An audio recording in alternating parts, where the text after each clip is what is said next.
Welcome to Talk Design, the show where creatives have conversations.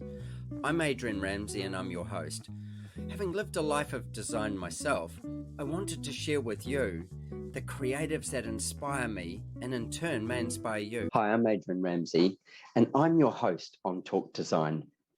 I started this podcast because I wanted to share the journey of design that I've had and that many others have had. And I find it inspirational talking to people globally about what makes design tick and what makes design create a better world for others.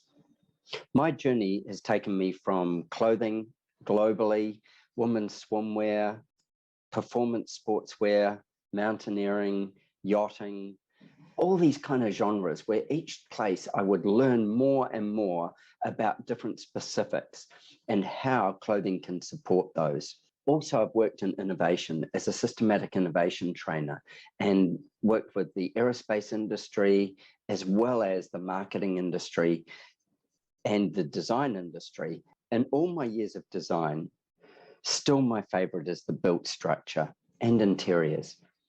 In years of travel and discovery, I constantly look at what the emotions are that are created by the built space.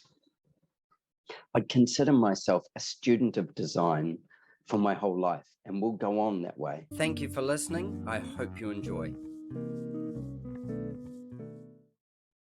My guest on Talk Design today is Mark Ryan from Trainer HL. And Trainer HL is a multifunctional architectural firm that has 10 studios across the US, which range from, anywhere from Atlanta through to San Francisco, but everywhere in between. And a lot of their expertise comes out of certain office types or studio types, but they cover a lot of civic, educational, and historic preservation work of this nature. And Mark's a principal of there now. He has a wonderful background, which reaches from doing time with people like Walter Gropius's studio through to having connections with friends of mine like Peter Stutchbury and people that you've heard on the podcast like Rick Joy and these kind of architects. So he's got this broad history and a beautiful way of looking at architecture and the humanization of architecture, which I think is one of the things that's really important, often gets lost when we get to size, but also get too far into our own heads. So Mark, welcome to the show. Adrian, thank you very much. This is a great honor. Thank you for inviting me. You are so welcome, man. It's really cool to have you here. We were just chatting before this, and obviously I know more than the listeners, or the listeners that know you know more than me. So let's start with just a really simple little bit, which would be, tell me how you ended up with architecture as being part of this DNA structure of you. Was there an influence early on? When did you even know? Because you're a creative guy, you could have done a lot of different things. Why architecture? Why would you take this road instead of another one? I think it's always an interesting question because everybody that does this has a completely different story, right? I agree. It's fascinating. Actually, it was funny. I was thinking about your conversation with Rick, right? And he was a musician for a long time before he decided the guy's a drummer. Back to architecture school. Yeah. So it's interesting. I grew up in a little country town. And I grew up working for an electrical contractor. Okay. So there was always some access to construction, but I didn't know any architects. In fact, I would argue that I didn't even know what architecture was. So I registered for college the first time in electrical engineering. Yeah. Not because that's what I wanted to do, but it was the only thing I really kind of knew how to do. But what was interesting that summer after graduating from high school was hired to work on, it was literally surveying a construction site. So there were lots of undulations on this site, lots of different buildings. Mm-hmm. And we're literally out there with a transit and earth movers. But the architect came to the site one day and we had this conversation, we had this interaction, and I realized that's what I always wanted to do. I just didn't know what it was. So Right. So you just didn't know, that you changed didn't know what everything. that function was, that the person who does that. No Wow. idea at Wow. all. And what was interesting, when I did my undergrad, there was one of the professors who had done a rather unscientific study, but what he determined was that most people who decide they want to be architects, they typically decide at a young age. So I was definitely atypical in that sense. And so I'd never taken an art class in high school. So I had to start taking drawing classes and start taking drafting classes and start learning some of these things, because then when I did show up for undergrad in Cincinnati, you had to teach yourself how to draft. There were no drafting classes, right? Like now there are computer classes, Yeah, but yeah, yeah. But sure, back there in the were no day, drafting classes. that You had to figure it out. They weren't taking time away from other curriculum to teach you how to draw or how to draft. So so did they thankfully I had a expect you little bit to, of it. yeah, so did they expect you to know how to draft? Or did they just go, you're a smart guy, you'll figure it out? I mean, you're talking about yourself, but like think of a whole classroom of students and yeah, like setting up Yeah.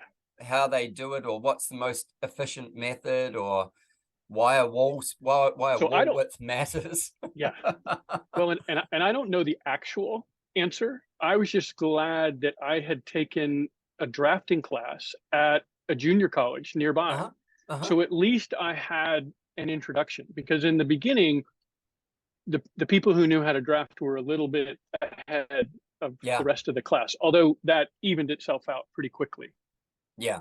But it was, yeah, it was one of those where well, they didn't teach you how to build models either, right? You just had to figure Just things out on the fly.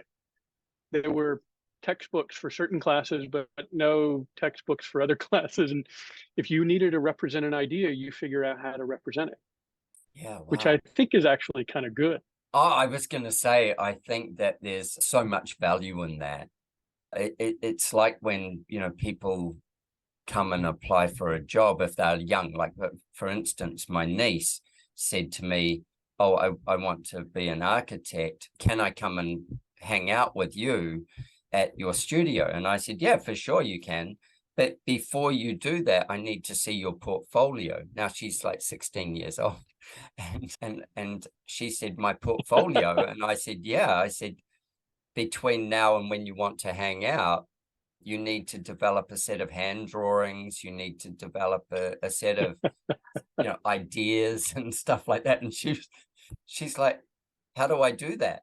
And I said, that's what you need to figure out. And she goes, Yep. why do I need to do that? Which I thought was better than how. And I said, because from it, I can see what you can figure out and how your brain's working to be able to support you, to get you the most value and knowledge out of having time here with us. Like, that would be the most sensible way, but without actually seeing how you process something, how do we help? So they would do a similar thing, I imagine. They'd go, oh my God, Mark needs so much help in this area, or this is going to slow him down from getting to this, or this is going to, because he's got this so quickly, great, we can progress him through this. And they would watch where you're falling behind or making ground, I imagine. Or they don't I care. don't, well, I think that, obviously the design studio is where everything comes together, right? Everything that you learn in the other classes, the idea is the culmination is in the design studio. And so I don't know that they were looking at, well, this person isn't up to speed on drawing, or this person's model building capabilities aren't quite there yet. I think they were nurturing in the realm of ideas. And I think right, this is that idea. I don't know if you know the author Simon Sinek, but he Yeah, would say, very well. you don't hire for skills, you hire for attitude, right? And so what they'd Yeah, be looking for is they'd be looking for a certain kind of aptitude and attitude about approaching the work, yeah. versus do they have all the technical tools necessary. I think that's what they were most interested in, which I really love. And it's part of what I'm always interested in my teaching process too, I was right? about to That realm say, of ideas. and as a principal at the office, like you probably do the same with hiring. you go, what's the aptitude of this person? Do they fit? Versus just what's their skill set? Because if their skill set's brilliant, but their aptitude's shocking, Yeah. you still don't Yeah. want them in your group. Yeah. And I think you get a sense from people fairly quickly, I mm, think, but also for me over the years, it's also been part of the value of teaching is that you know what students do what or have what skills or what yeah, um, yeah, talent. yeah. And so most of the time, the people who have somehow cycled through this little studio, there's been a connection, whether they were directly my student or if they were just simply students there who I saw, Mm-hmm, who were students of my colleagues who I just thought were exceptional. mm-hmm. And it's good to be able to have that little bit of insight. It helps a little bit because sometimes trying to have an hour-long conversation to decide if this is the right person to come and join your family is a tough task. Yeah, yeah, absolutely, absolutely. I have a funny little story about, that ability thing. So many years ago, I worked in the fashion industry for a long time, and was asked to judge on a panel a fashion, a young achievers type fashion show.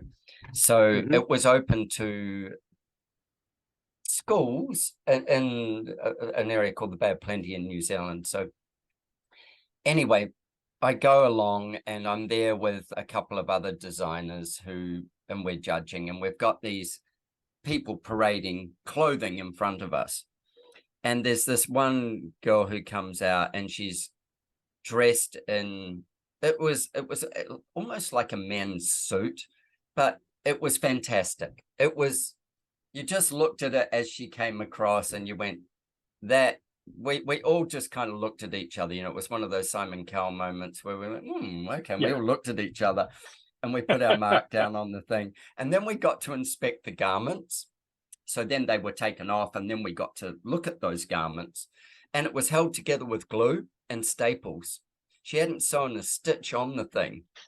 And this massive dilemma came up because part of what we were meant to judge them on was their construction knowledge. And I'm going, she's a genius. she's Right. she's ahead of the game. And they're going, there's no way we can give this girl the top prize. She hasn't actually sewn it. And we're going, but we all know her design beats everybody else's design. So we created a separate category and gave her a separate prize for design, just for design thinking, not execution.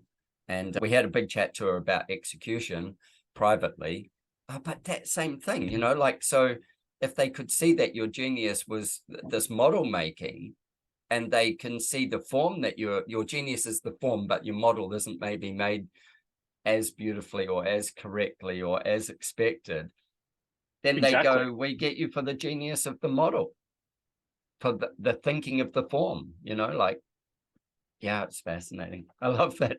I love that Yeah. that way of approaching things. So at HL, Trainer HL, do they approach that way? Or just you do it that way? Or how does that work when you're working for a big company? And I know you've worked as you said, you worked for big companies, and then you narrowed your vision down to a small company of you. Right. And then Yep. that was when we got on to Glenn Murcutt. There's only one person who draws the line, and it's you. That's right. And in Glenn's case, it's Glenn. He's the only guy who gets to touch it. And then you go and expand back out to being part of a big Right. firm. Tell me how that shifts when you go from small to large again, Mm-hmm. and then you're employing people, because yours is fascinating experience coming from working in big and seeing how that works to working in small, and you certainly know how that works, and you're the person for everything at that point, and then going back to scaling up again or being part of a scaled company, but they have small offices. So you still have the intimacy of small offices, Right. as opposed to the big conglomerate. How does that work, especially for hiring and stuff? Well, it's interesting, and evolving, it's an evolving organization and an evolving culture, I'll say. It's because it's interesting. When I first met the firm, I think I'd mentioned they were 3 offices in Kansas. Now there's 10 offices across the country.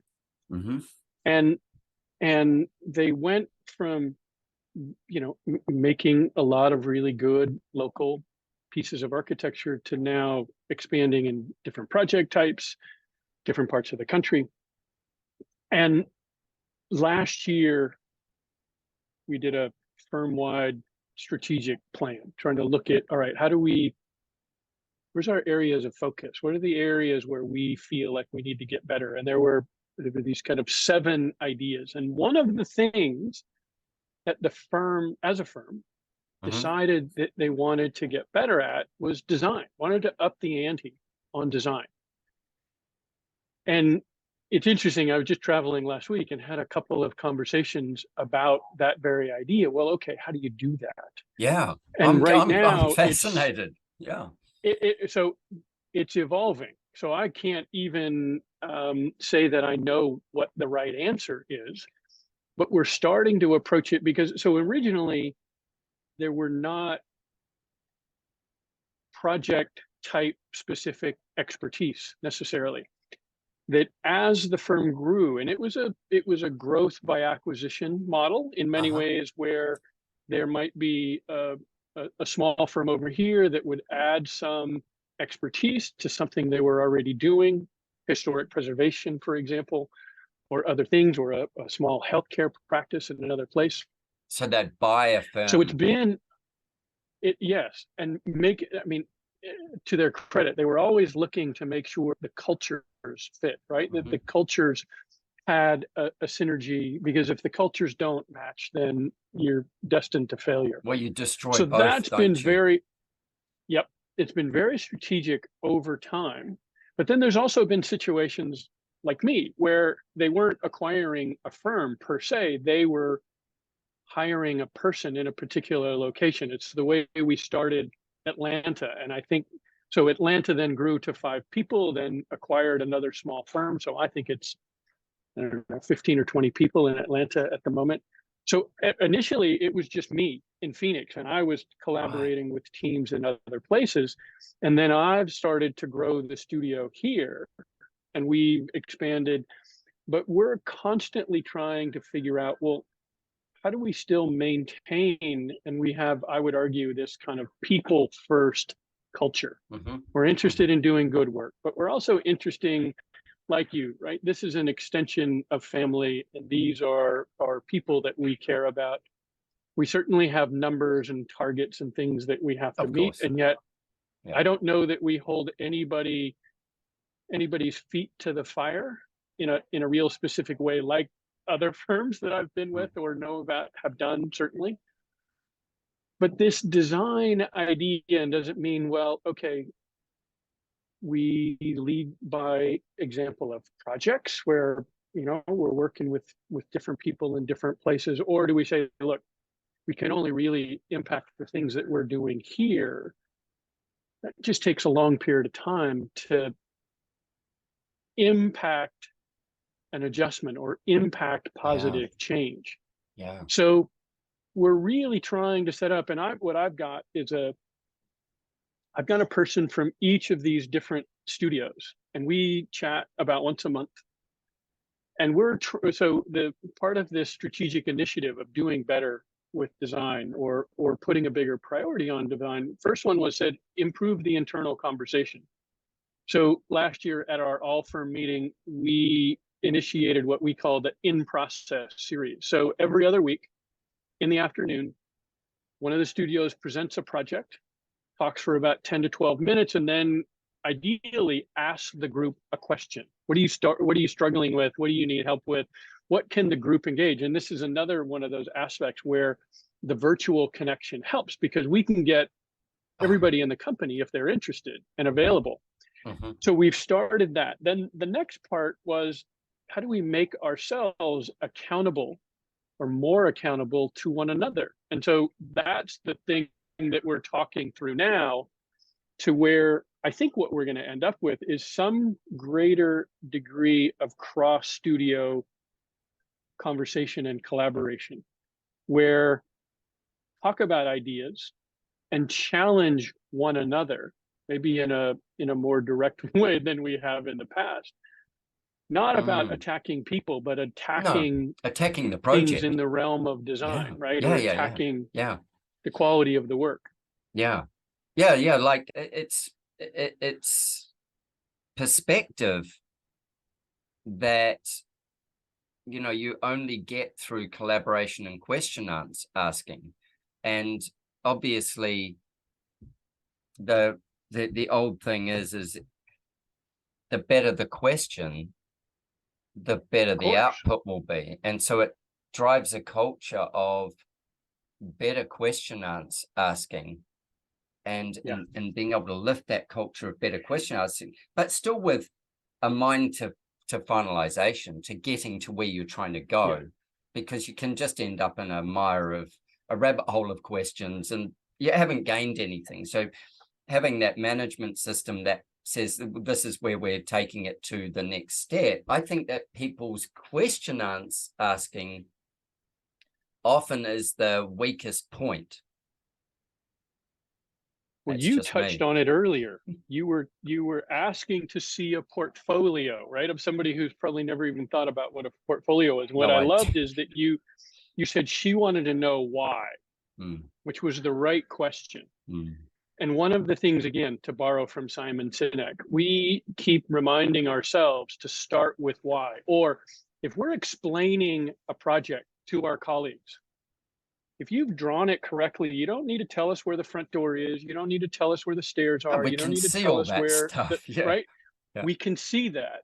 So forget about the what you've done and tell us about why you've done it. yeah. And that kind of stirring the pot with why, and why does it matter, why should anybody care, why is that the Well, right decision? it brings up for me my first time ever in a Frank Lloyd Wright home, which was in California, and we had a guide, of course, because it was the only way into the thing. And as we went in, he explained that this side over here was dark. This side here had the only light source. We were compressed, of course, compressed Mm-hmm. right down. And so there was darkness, and hidden in the darkness, there was another door. But because you came from light outside, and the way even when it was lit, you were naturally drawn to, I was thinking of Apple's a brilliant ability to be intuitive. So your intuition took you to where he wanted you to go, Right. and you're busy looking at that, so you don't notice the compression because you're looking for your journey.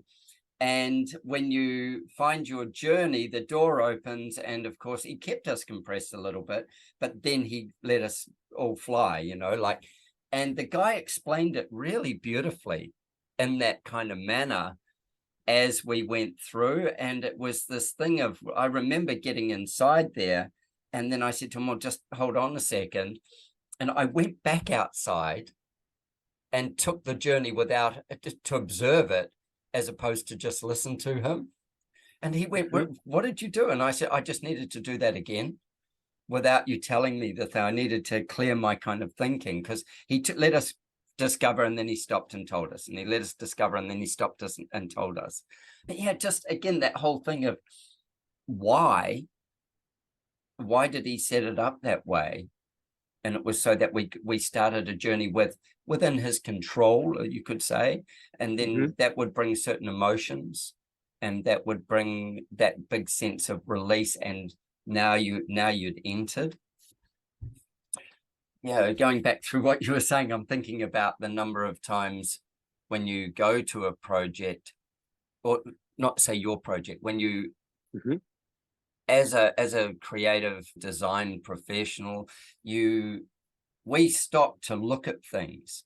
Most people just experience them in the moment, and Right. they never get to, we're trying to analyze it. unfortunately. Or we experience it in the moment and then we go, we just got something there that when we rewind it. Right. I think that's always fascinating. And to have this thing that you were saying with this, the why first, and it always coming back to the why, and what will the why deliver to the end user, not the why for us so much, but what's the end user's why?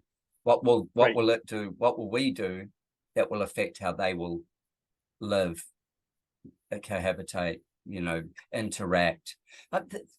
Going back to Apple with that, I can't remember which building it was, but it was Steve Jobs had them, might have been Pixar's building or something. He had them do bathrooms only in 2 areas so that people would bump into each other on the journey, because he valued the bump into conversation. And if bathrooms, everybody has to go at some point. Right. Exactly. So he had the building designed with that why in mind, and people would go, why the hell is there only a bathroom on this floor and that floor? And the answer is because we want you to bump into colleagues you otherwise wouldn't see. And the chance meeting, culture. Right? It's part of the open office. It's part of, a lot of different sorts of things about how do we, encourage that? When you go back to the why part, you could go, the tendency could be to go back to, because it's what the brief says. Sure. How do you challenge that? Other than, like, the brief is, a few years back, a guy I know is an architect was telling me a client gave him a poem and said, design me a house. And I'm like, what? And he's like, gave me a poem and told me to design a house. And I said, where did you start? And he said, with the poem. Where else could I start? And then interpreting the poem, and and I'm thinking, like, so yes, the brief, then what's the interpretation, and what's the functionality and the requirements, the actual physical requirements. It's funny as you say that, right? This idea of the poem, I was immediately thinking of the classic William Pena text, right, for programming called problem seeking. And so even as you're reviewing or reading the poem, you're in search of what's the problem, what's the issue, what is to be solved. And I love the idea that there is an inspiration. My partner is an artist, and she is inspired by poetry a lot. And it's one of those things that, I mean, I hope that we think about the work that we do poetically, right? But it's, I think, pretty hard to as architects, making things that meet code and keep the rain out and all those things that still have an aspiration to something of a higher idea. Now, whether we get all the way to poetry, but I love the idea that can spark something, and just the reading of the words, the feeling of the words then has an expression in some kind of element. Do you know, I'm thinking of that. You've sparked my mind going crazy here. I was thinking of the reverse engineering of that. So somebody shows you their forms and stuff that they're thinking of for, say, a building or a project. And with that, if you said to them, well, make it a poem, write me a poem that describes what you've got. What would I'm going, what would happen? That's an interesting idea.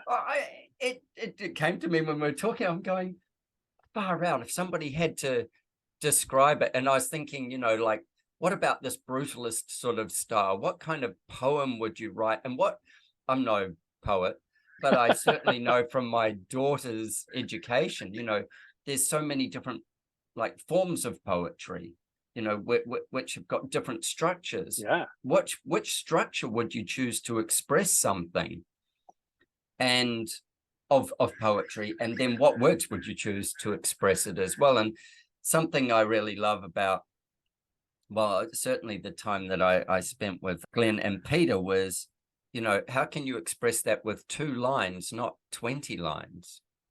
How have you taken it to the barest minimum, but it's got all the Yep. meaning? And you think about things like logo design, and that's what happens with logo design. In construction, you've got so many pieces of work, but when you still stand back to look at form, I wouldn't say always, a lot of the time, that simplicity of it is what captures you in amazement with it, and it's because you can see clearly what that simplicity was. There you go. I hate your poor students are going to get a job to do a poem. or the office, they'll go, get that bloody podcast off the air. We don't want any more of that thing. It's funny, in the fall, we've been asked, along with a colleague, to teach that international studio. And so we've been talking about where we might go, what kind of project we might assign. And it was funny, we started talking about things, and I was reminded there's a book by Alan Lightman called Einstein's Dreams. And I read it, gosh, I don't know, maybe 30 years ago. Yeah. And Alan Lightman, by the way, he taught he taught physics and creative writing at MIT. Right. Quite a combination. Yeah. So he's writing a book called Einstein's Dreams. And in this book, each of these chapters are little 4 or 5 pages long that are his dreams about time. And so each of these little chapters is a different conception of time. And I remember reading that book thinking, someday I'm going to teach a studio and this book is going to be the textbook. Wow. And we're just going to assign it and give it to the students and say, okay, read the book, pick one of those dreams or pick one of those conceptions of time and build a model. Give these ideas physical form. And so my colleague actually has now gotten a copy of Einstein's Dreams. He's in the process of reading it. I'm in the process of rereading it. So it's that, and it's actually very similar, or has some kinship with Calvino's Invisible Cities. Right. Yeah. So I'm kind of reading both books simultaneously. A few chapters of this, and then switch over a few chapters of the other. Just anyway, keep your mind agile.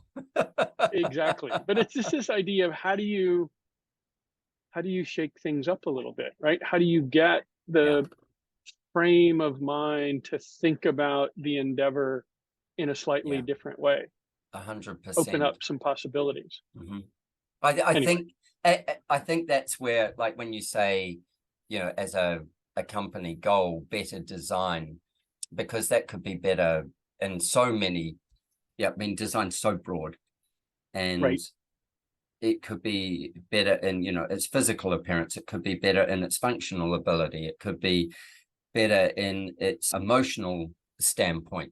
How it delivers emotion, or allows people's delivery of their own emotions to be supported. Mm-hmm. It could be better in materiality. It could be better at net zero. It could be whatever it is. There's so many different ways of saying that. Right.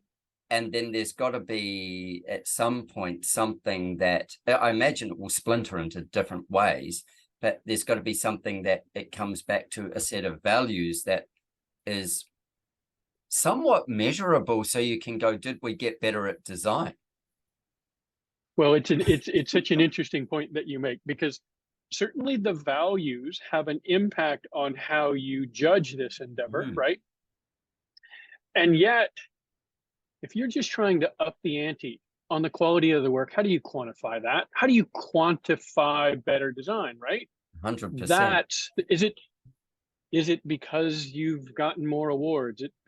Right? So there are things, and we were talking earlier about kind of the business aspect of things, right? There are certain metrics that you can measure, but in many ways, design is one of those things that, if you haven't seen it, can you describe what it is? right? Or is it Yeah. one of those I know it when I see it? Right, because it's a challenging, subjective, not so completely objective thing. However, we also have in an environment, right? We teach this. And so we're teaching in some ways a certain aspect of subjectivity, right? Do we talk about, you were talking about simplicity a moment ago, and do we teach an idea that says, yeah, and by the way, there is an elegance in that simplicity, right? We can make things more complicated, but how do we get them to that point where we're evoking that desired emotional response? What is that all about? And I 100%. think that that's the kind of thing that everybody has to grapple with. Mm. It's front of my mind right now. We opened a new courthouse last Friday in Missouri. Uh-huh. And the day before, I was actually in Racine, Wisconsin. Speaking of Frank Lloyd Wright, I was in Racine, Wisconsin, Yeah. making a presentation. We're doing a project there right now. But in order to get from that presentation to this new building opening, I ended up going through Fayetteville, Arkansas. It just happened to be the Yeah. way to go. So as soon as I made that change to my flight schedule, I sent a note to Marlon Blackwell and told him I was coming through. And so we got together and had a good time. He toured me through his office, graciously gave me one of his new books.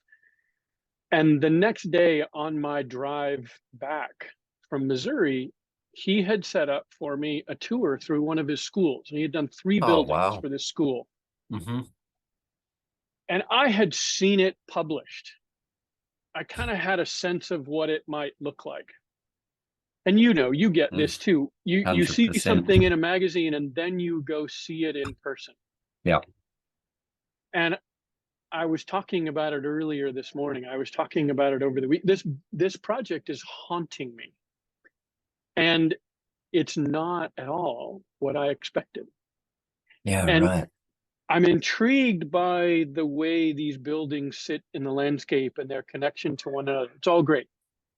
But what haunts me is the experience of moving through the inside and Oh, the certain unexpected and yet uplifting quality about it. It's much higher interior volume than you would expect from this low slung, seemingly exterior form.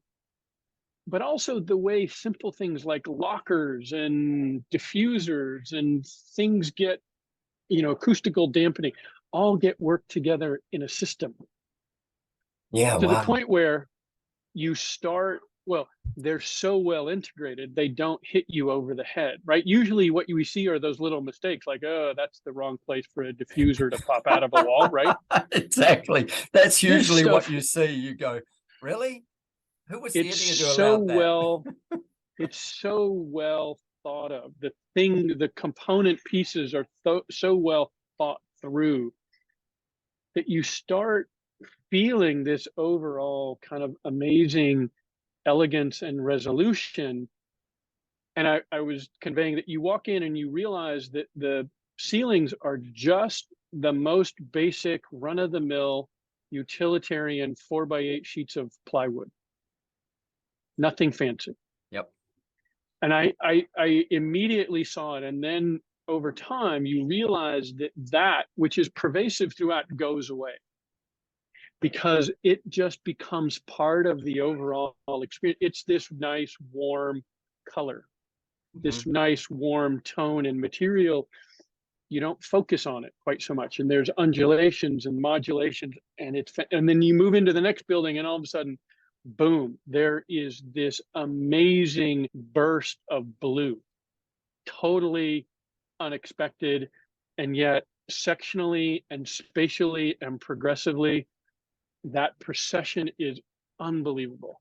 And so these things, it's just so funny. I love going to look at the work of others. I Yeah. love checking things out. Rarely do I get haunted quite like this because this was so good and so, I mean, I expected it to be good. I'll Oh, be yeah. honest, but Well, I mean, I hey, also you were in would be good honest. company. You're in but I good didn't company, so expect but it to be this good. yeah, right. Yeah. And that, yeah, truly Isn't special. isn't that something like, so we go back to that thing of better design. If it can haunt you and you're well educated, well versed, and largely like aware, and if something can grab you and haunt you, you know that that's better design. When you cannot get it out of, your analytical mind is asking all these questions, your emotional mind is going, but I was in utopia, like I was in this place. Right. And Right. who cares about the analytics? It's just, you take it on for now. Yet there was probably no unconscious decisions that he made in that design process. And I wonder if he BIM modeled it and walked through it 1,000 times to make that decision. I don't know his process. It's interesting. I'm poring over the book that he gave me, and there are certainly sketches in there and the plans and things. And so it's good to see, we envision these things in our mind. It's always good to see the confirmation or the things that, wait, we thought it was this way, but it's a little different. Yeah. Oh, that's how it was accomplished, right? And I mean, I think that I joke with my students, if I could find a way to make it financially viable, I'd be a student for life. Yeah. But instead, right, I hope that I'm a student of life or a student for life. And so I'm interested in always going to see new things, always trying to learn new things, and always trying to make the work better. I mean, I think it's logical that we look at the next project and maybe it's just as simple as saying the new one, or the next one's got to be better than the last one. And yet seeing other things, seeing other work, being impacted by it in a profound way, what does that do to our own work, right? Does that allow us to see other possibilities that maybe we didn't see yesterday? Oh, I love that. I I think love that without a idea. doubt, I think that is the, when something can emotionally, as you say, haunt you or hold on to you so tightly, Yep. it makes you question everything you've done in the past, and certainly everything that Hopefully you will not do in the everything. future. Yeah, exactly. Well, yeah, you probably get to the point where in the past ones you go, okay, so I feel comfortable with those ones, and I see the shortcomings of maybe these other ones. And Yeah. then you discover your process, and then you go, were we ever there, and did it get taken away from us, through client interaction or whatever it was? Were we ever there? Or if we were never there, then what was the process before it that never allowed us to get there? I always think of Frank Lloyd Wright with this, like the guy designed, I don't know, 1,000 houses or more. And Falling Water is his most famous. And with, not that he didn't design many other amazing homes and structures, but Falling Water is the most famous one. And I don't know his work well enough to know, with a full stop at the end of it. But isn't it the only piece of work like that he ever did that actually sits like it does? Not the fact it hangs over a river, but the forms of it, the shapes of it.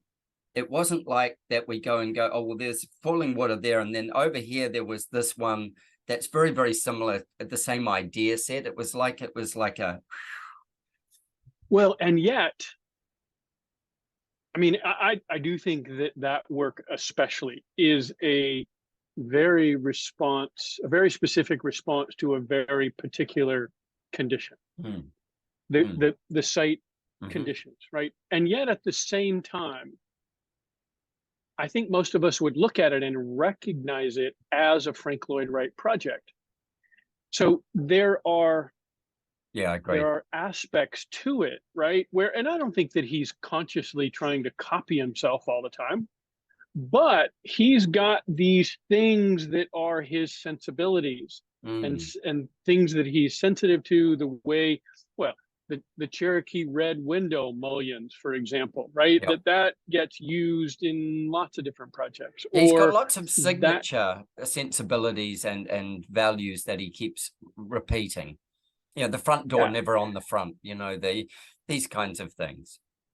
So it's a series, and yeah, it's probably a value set or a set of ideas that appeal to him, but they also changed over time, Mm. right?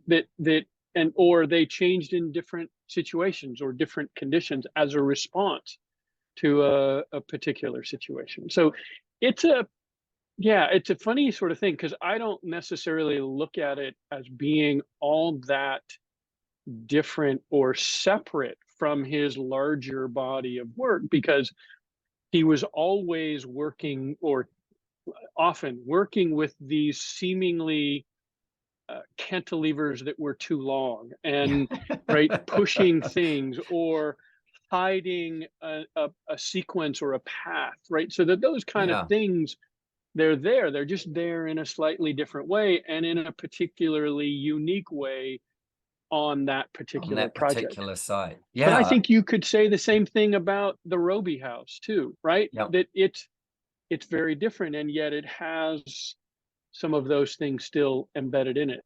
Different Mm. material even, but still those It's basic still got ideas those about basic compression and ideas. expansion. Yeah. Yep. Yeah.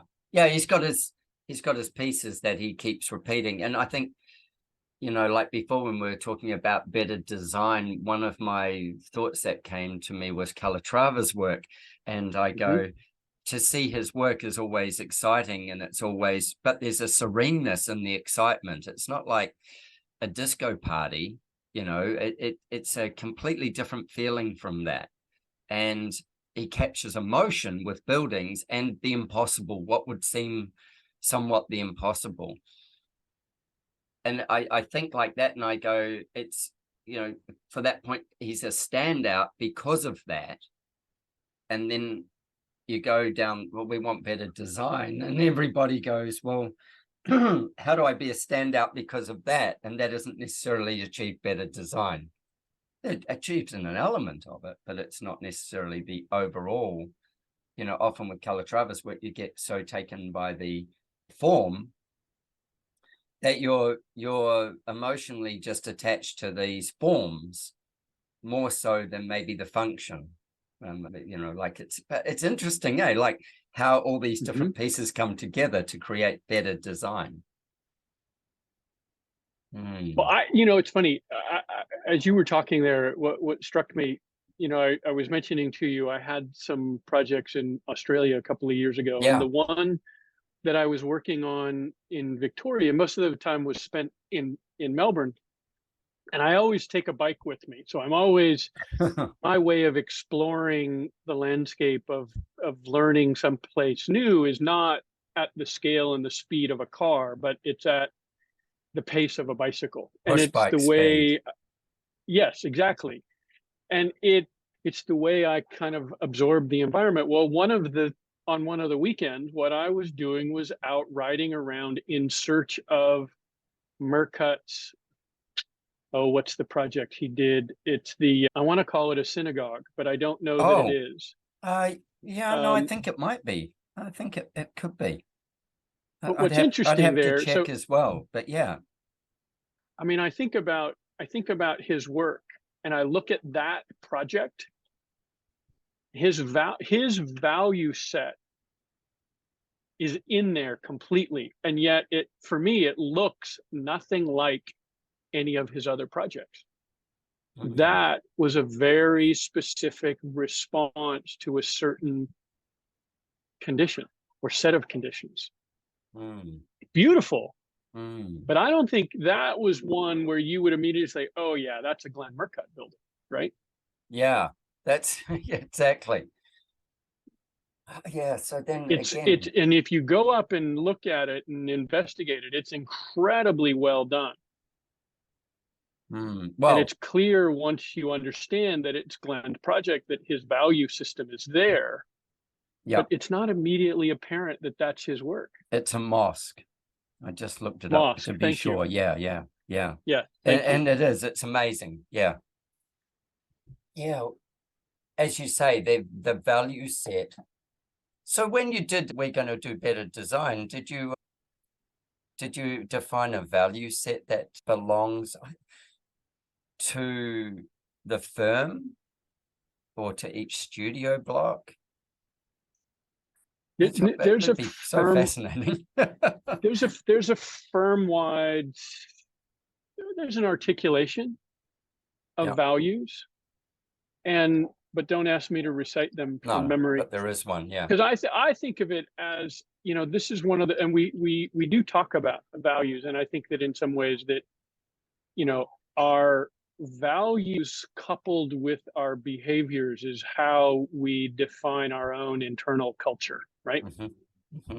And so in some ways we're talking about a potential of a cultural shift where maybe we're not necessarily changing our values as much as maybe we're changing our behavior a little bit. We're changing our approach to the values, changing our behaviors. I gave a talk a while back, and I borrowed, Peter Bregman wrote in the Harvard Business Review a few years ago, and he was talking about how we can get better at anything.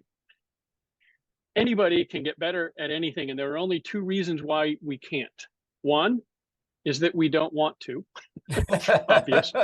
But two, the second reason that we won't get better at something is if we're not willing to feel the discomfort that's necessary to bring about change, right? So we, as mammals, and I would argue there's probably not many living beings on this planet that are predisposed to change. We like to talk about change. Oh yeah, it's a good catchword, but it's not one that we embrace change is easily. incredibly difficult, right? Yeah. And so what we have to understand and what we have to embrace, and my students sort of tease me sometimes, I've been known to say quite frequently, embrace the struggle, right? They're struggling with something. I'm like, this is the good stuff. Yeah. Because we have to learn to embrace a little discomfort. We have to learn to embrace maybe thinking about things in a different way, in a way maybe that we haven't wanted to think about it in the past, as a means of getting to that next level. Oh, look, I come back to, disaster is the mother of invention, or adversity is the mother of invention. When we have no choice but to change, we go to work. And I always think of, some projects that you get, I want to say you could do them with your eyes closed. That they are not necessarily going to challenge you because they're so easy as such. And then that's when I go, like certainly in my studio, I go, no. No. This is where we go to work. Let's I don't care whether we end up with the simplest or that first solution or the obvious solution, or whether we end up with the way out solution. I just want the discovery. I just want to be rigorous in discovery. And we don't design things because we're paid to do it. We design things because we bring a skill that we should honor with doing this is the discovery. That's we've been given this gift, this skill, this ability, and then we're given the amazing opportunity to actually use it and affect other humans' lives with it. Work bloody hard for it. It's worth it. Yes, but also sometimes, isn't it completely dependent on how you then tell the story? Oh, how 100%. how you frame it, right? Mm-hmm. I mean, it's interesting. I was just thinking, we were talking before about the work in Australia, and I was engaged by the Northern Territory government. Oh yeah, I want you to dig into this a little for me. That would be great. And so essentially, the way this happened initially, so I'm working in Melbourne for the state of Victoria, And what they let us know is that in part, they were looking for something that they hadn't seen before, or that they didn't necessarily feel like they had at their local disposal. Because in some ways you'd say, why in the hell would you have an architect come all the way from the US?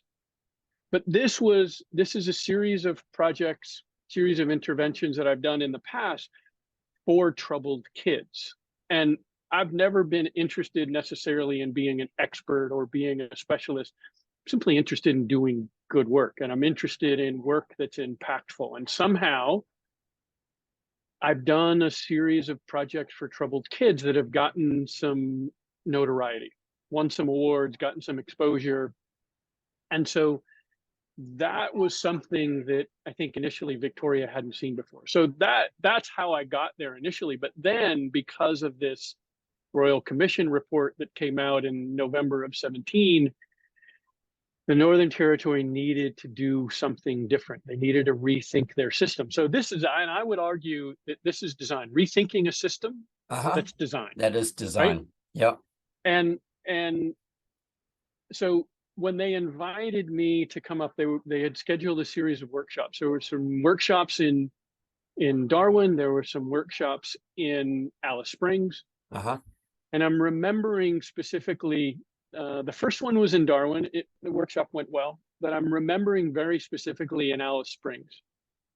And I remember it was a community center or something where we were meeting, and we walked in the room, and I could feel the hesitation in the room. I could feel the Aboriginal elders wondering, who the heck is this guy? And what the heck is this American gonna tell us or teach us about anything? That feeling of being dismissed before you start. Well, yes, but in some ways. Yeah, right? In some ways, just the underlying factor. Well, but I get it. I mean, I think if our roles were reversed, I would have been equally as skeptical of them, right? So there's an acknowledgement of it. Then I think it's about, all right, now, how do we turn this around? And so it talked a little bit about sort of the state of affairs in other places and how other places were sort of thinking about or rethinking their commitment to and engagement with kids who are, in the system, need some challenge. In many ways, our most vulnerable population. Sure. And I started using a couple of small projects that I had done on Native American Indian reservations in the US, where I'm clearly not Native American. I was hired by these tribes to come in and do something. And they're all the tribes are different. And yet there was an idea about how do we not, I'm not, because I'm not of that history of that tribe, I'm not trying to design in specific readings. What I'm trying to do instead is create a particular kind of framework that allows them to make their own readings. And in fact, most of the reservations that I've worked on, they've not been a single tribe reservation, they've been multiple tribes. Right. Every tribe has a different history, a different set of beliefs, but they have also some commonality. So anyway, it was maybe in some ways really a blessing to have. Yeah, you've got to mix their DNAs. You've got to create something where they can all create their own. Yeah. It's not right. Yeah. And that was in a couple of cases rather successful. So those were the projects, the Native American projects, to talk about not an imposition of design, but compatibility and a sympathy about connecting with the Aboriginal culture. And the temperature of the room changed over the course of that afternoon. And it was a really wonderful afternoon. So that initial hesitation had just completely transformed into a warm welcoming, and they were completely wonderful folks. You go back to and embrace the idea. Yeah, go back to something you said before about the story that you tell.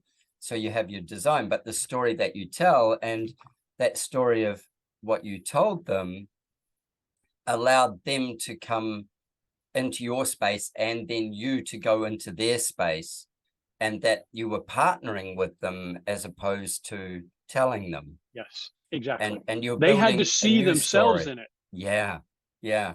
I often Right? They think of, needed to see themselves. There wasn't somebody coming from the outside to impose something on them. I wrote the note, imposition of design, as you Yeah. as you said it, and I think it's a really good thing to keep front and of mind, is this imposition of design.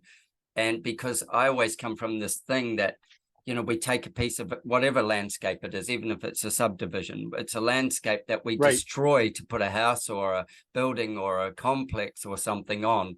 We change that landscape for the period that building stays on there and beyond. Right. And energetically, we change it maybe even further. Who knows?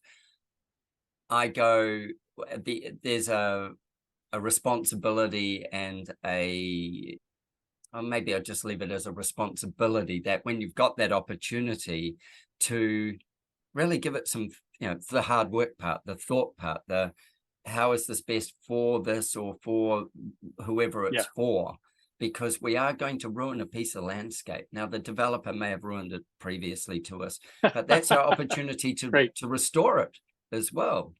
It's our opportunity to do better with it. And so I think it's really fascinating, that conversation through there. I really loved, like, just, yeah, I love the piece about Peter Bergman's, you know, you've got to want to, but then you've got to feel the discomfort. You've got, yeah, there has to be a willingness, right? There has to be a willingness to listen. There has to be a willingness to put yourself in the shoes of others, right? This is not about trying to impose a set of ideas. It's trying to construct a set of conditions and a set of ideas that match that set of needs. I've got a last question for you based on that, because I could go in a million different places here so easily. I'm going to give you my favorite last question, which is one last project. And you can never draw another thing. You can never influence another design. This one you can do solo if you want, or you can engage the whole office.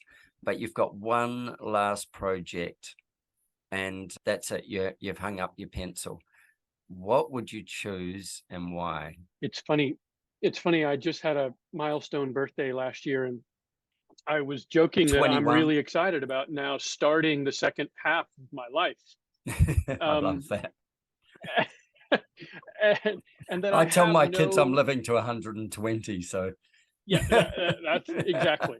Well, and that I don't, I mean, I'm sure there will come a time when somebody says, you know, Mark, you don't really need to come to the office tomorrow. You know, why don't you just go ahead and right there? But I have no plan to stop doing what I'm doing. I don't have a retirement plan. I'm doing what I want to be doing. And so there isn't the retirement aspect isn't really out there. And yet there may come a time when they don't want me. But I think that then you go back to a firm of one. Yeah, exactly. It may well be. But you know, I think we want the work that we do to be impactful, whether that's a single family residence or whether that's a civic building of any type. I think we want it to be good. We want it to positively impact the people in the community. And I think that, I mean, I'm doing a whole series of projects for troubled kids across the country. And as much as I said, I'm not interested in being a specialist, I'm loving this work. And I'm loving working with a set of forward thinking clients who are completely willing to rethink an education component or completely rethink that the engagement with the public. Wait, we need to have a community room. What if the local organizations want to come here in the evenings to have their meetings or the community engagement, right? Why not let this is a civic building, right? This says something about how a community feels about or values its kids. So that always feels pretty powerful. And I, you know, it's not like I feel like I've got a particular project type that I've never done. I feel pretty fortunate to have done a diversity. A huge diverse range. you know, art museums and university buildings and all kinds of different things. But I actually think that these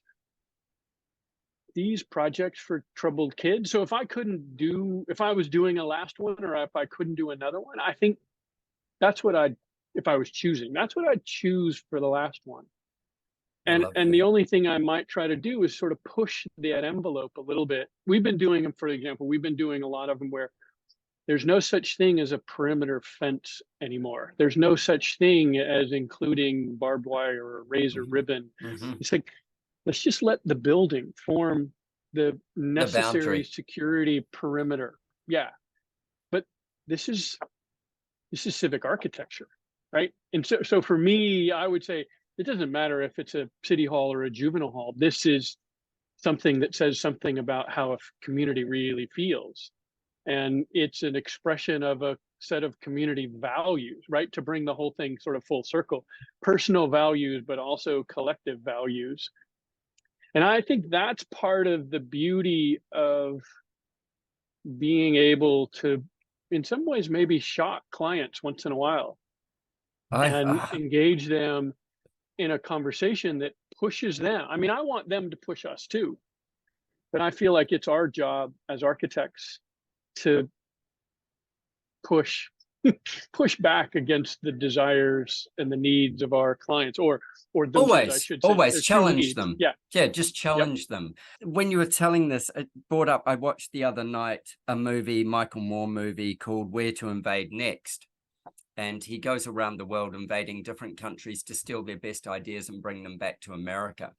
And which is a great concept. And I love it. yeah, if you can watch it. You will enjoy the piece on prisons, which I think was Okay. in Finland. And Oh, they've got a good one there, a series yeah, of good I ones think it there. was Finland, or if not Finland, it was Norway. But it was one of those places, and it just the difference in human behavior and the way people were approached was Yep. was all of the things that he went to steal from other countries and invade and put the American flag there for would help any country. So I enjoyed that Yep. part of it. Yep. And of course, it's Yep. Mike Moore, so he has a certain way Yeah. of putting things. I liked your answer, though, because your answer was leaving a trail of legacy that's way beyond, there's that saying, the person who plants a tree knowing they'll never sit under it in their life is the person who thinks in the future. And yours is leaving a legacy that creates more hope and opportunity for our civilization. I And certainly hope so. I know you do. That's part of why you do it. It's part of why you said that was the thing you chose, and that's processional value. It's generational. It goes for a Yeah. long time. And I think that's the Well, you real think about it. beauty. We spend so much energy trying to please our clients, right? They're paying the Mm-hmm. bills. We're Mm-hmm. supposed to be Oh, absolutely. We're their servant. providing Yep. something appropriate and a service to them. And yet, I would argue, we have not done our true responsibility. If we have to please them, but we have to also completely think beyond them, because Yeah. at least these projects that we're building now, they're going to outlive anybody who's involved in the process right now. Yeah. So we have to think for the client, certainly, but we also simultaneously have to think beyond them in terms of how are these things going to be impacting the community and the Well, society at large, well, think far of beyond. doing, yeah, I so agree. You think of going on the Alcatraz tour. Yes. Yeah. and going, that's what they did, what? And then you've got to go to, I mean, that Right. was in the last 100 or so years. So then think 100 years in advance of where you are now and what you're leaving on the planet as this legacy or as this piece. I think it's beautiful. Yep. Exactly. Mark, amazing conversation. I have loved it. There's so many great points in there. And I'm looking forward to getting to Phoenix and coming and seeing you. It would be Look, when you've fantastic. got your 2 weeks, if you venture through Phoenix, we would think love I to could have make that happen. I think I could make that happen. That was really brilliant, man. Thank you so much for your time. It was Thank you for fantastic. the invitation. This is great. I've been enjoying listening to your podcast, so it's an incredible honor to be part of it myself. So thank you very much for the invitation, and I look forward to meeting in person sometime very soon. Me too. Really looking forward to it, and thank you Yeah, again. me too. Cheers, buddy. Thank you. Thank you. Bye. Adrian, thanks.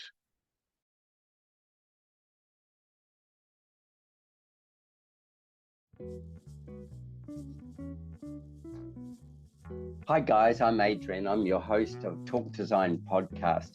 I started this podcast a couple of years ago, and in doing it, my aim was to talk to amazing design people, creative minds, people who I could learn from and hopefully you could learn from. This was a big part of my whole reasoning for starting the podcast. We've cracked over 80 episodes, and we've done 2 homes tour specials for the AIA Austin in Texas, which have been really great fun, talking just specifically about houses. We've talked to HGTV stars, we've talked to building designers, interior designers, architects, business coaches, and some inspired characters along the way. People have captured my imagination and their creative output and gone, these people would bring a story to somebody else and maybe inspire them to go a little further with what they're doing as well. So I wanted to reach out and ask you all for some advice, because you are the guys who tune in and listen and subscribe, and I really appreciate that. So I want some advice from you. If you guys would be happy to share with me, what you like best, so that I can better direct what we cover as content. And then also, if there's things you want to solve, what are the 3 biggest things you would like information on? What are those kind of keys, so that I can look and go, okay, let's find somebody who speaks specifically on these points and get some depth of information back to you that would be really useful in your business or in your life or in your home, whichever one it would be. So if I could ask you to do that, I would be forever grateful if you would share with me just through the email based on the Talk Design website, which is www.talkdesign.show. If you could just reach out via that email and say to me, hey, this would be a really great subject for me, for my business, or for my family, or for my home, or for the way I want to see life.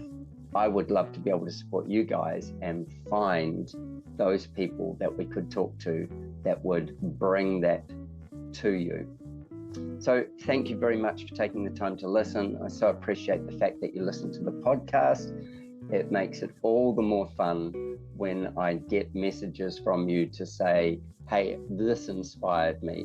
I had somebody who sent me one the other day that said, your podcast, and we were talking on a certain subject, it was a game changer for me. It was a game changer in how I viewed how I was looking at what I was doing with my design and what was going to come from that. So these things make it all the more worthwhile. So please, if you could tell me top 3 things that would be useful to you, I would love to support you guys in delivering that. Thank you, and thank you for being a listener. Take care. Have a wonderful day, evening, wherever you are, whatever it is. Cheers, Adrian. Over and out.